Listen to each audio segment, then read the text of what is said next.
It is a good time. It's a genocide. Piers, it's a genocide. Piers, Okay. you are right. It is a good time for me to leave. Okay. I thought we were going to have a discussion, See you later. not propaganda. In this fiery and chaotic segment of the Piers Morgan Show, Ana Kasparian doesn't just speak up, she erupts with truth. Ana Kasparian questions America's role in escalating conflict with Iran, calls out blind loyalty to Israel, and demands accountability from everyone on the panel. Even as others try to shut her down or insult her, Ana Kasparian refuses to be silenced, pushing back harder every time. Ana Kasparian isn't here to play nice. She's here to make people uncomfortable with facts. Final question before I let you go. But it wasn't Israeli pilots. It was American pilots. Let's be clear about that. American pilots did this incredibly risky mission. Luckily, none of them got hurt. But this is going to start a full-blown war with Iran, a war that the United States should not be fighting on behalf of any foreign country, including Israel. Okay. It's unacceptable. All right. Unacceptable. We don't actually. How many years do American taxpayers and hang our on. members of our military need All to right. be slaves to the Israeli government? I need someone to answer that question. Okay, listen, Well, I know General A Kimmy. genocidal regime. Hang on, General Kimmy does have to go. I just want to ask you before you go, just one last question. Would you, as a military commander, have been comfortable about what the IDF has been doing at the behest of the Israeli government in the last 3 months in Gaza? Well, I'd rather answer the question directly of Gasparin. Look, as somebody who's worn a uniform for 30 years, Kasparian. the conditions that had been set by the Israeli Defense and the Israeli Air Forces and Mossad meant that this was not only the most lethal attack since Hiroshima, but it was also the safest attack. The fact remains the IAF had wiped out the air defenses. Mossad had put a lot of pressure. This was the safest operation, not to include the Great Deception Plan, where President Trump used Winston Churchill's axiom that the truth is so important, it must be a bodyguard of lies. When Ana Kasparian hears the general say this was the, quote, safest operation, you can literally feel the tension rise. Ana Kasparian isn't buying that PR fluff, and honestly, neither am I. Just because no pilots died doesn't mean it's, quote, safe. Ana Kasparian knows that this kind of talk downplays the danger and the bigger fallout that could come next. Ana Kasparian is the only one who seems to care about what this means long term, not just for America, but for real people getting caught in the middle. And I would tell you right now, there's not an American pilot that was worried about this attack and had anything but pride for this attack. Okay, and just finally, the answer to my question? If it was about Gaza, again, I think that I certainly don't commend the killing of innocents and civilians. But you know that when the enemy wraps itself around civilian targets, civilian facilities. You support genocide. That facility is now You're no okay with longer. it. It is You're okay now with a it. military target. I don't necessarily see at this point that it's genocide, for the simple reason that the Gazans and Hamas have an opportunity to end that, and that's to return the hostages and end this carnage. In previous actual genocides, that's a lie, and you know it.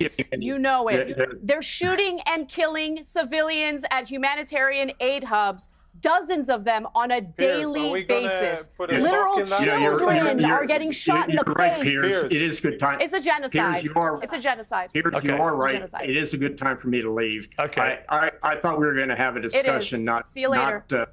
not propaganda. Okay. Thank you. General Kimmy, I appreciate you joining us. Thank you very much. We're going to be joined on the panel now by Kaveh Afrasiabi, a former advisor to Iran's nuclear negotiating team, who was arrested in the US for alleged spying before being pardoned by Joe Biden. But before we speak to him, I want to talk to Jonathan Conricus. A lot has been said in the last few minutes. What's your response? Well, hello everyone. I can, even though I've never met the person who is constantly interrupting others, I don't think we've ever even communicated on X, but I can feel your frustration. No, don't interrupt me. I can feel your frustration. I can feel how sad you are. I can feel how difficult it is for you to see Israel teaching the Iranian regime a lesson and Israel winning on the battlefield. I can understand that it's frustrating for you. I can understand that you're having a tough time dealing with reality. You have to actually address the substance of my argument. Why are IDF soldiers shooting and killing children at humanitarian aid hubs? You genocidal prick. And frankly, can you answer really that your question? talking points are tired. The whole world I'm not sees here you to guys answer for what your you questions, are. Mrs. Interrupter. I'm not here to answer your questions. Your own damn Last time I checked, this wasn't your channel. This wasn't your channel, and you've done nothing but interrupt and talk nonsense. Constantly taking from the You've American only been people, talking nonsense so both far, in the and I've been form sitting of here and American listening lives quite and in the form of politely American to your taxpayer nonsense, dollars. and you Pay for keep your own on damn screaming weapons. Guys, we need to hear individually talking. Don't talk over each other. There's no point. I can't stand these people and their disgusting lies. But As excuse children me, are I getting was slaughtered talking, and then you started interrupting, and you're daily screaming. at these You're humanitarian aid hubs. impolite. I can speak over You're you not even endlessly. facts-based. Anna, listen, we can't have a debate. And it's not going to we work. can't have a debate if you don't let Jonathan at least let him. Let Jonathan say what he wants to say. Then you can respond. Listen, Piers, this isn't going to work. Clearly, you can see that she's here to instigate. Let him talk, please. She's here to instigate. She is here to instigate. She constantly interrupts. That is not a way to have a meaningful discussion. And if I'd ask you to kindly, put her in place so that at least I could say 2 or 3 sentences. Put her in place. I mean, come on, Ana Kasparian was holding her own. And that's clearly what triggered them.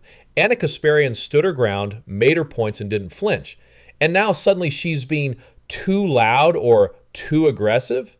Nah, Ana Kasparian didn't flip out. She called them out. Big difference. And I think a lot of us are glad she did. The first thing. Now I can understand the frustration of so many people that are Israel haters disguising as liberals, disguising as humanitarians. I can see and feel, and I even have compassion for your feelings that you see the great empire that the Iranians built against us. It is being decimated piece by piece, and there is nothing you can do to stop it. And it must be frustrating. It must be frustrating to see Israel defend itself after a Hamas attack on October the 7th. And it must be frustrating to see Israel persisting and winning and defeating our enemies despite the efforts of the likes of you and many others who have teamed up against Israel. And I can understand the frustration, but guess what? It's not going to help. Your opinion isn't true. It is not reality-based. Just like you just said in the beginning that Israelis are fleeing.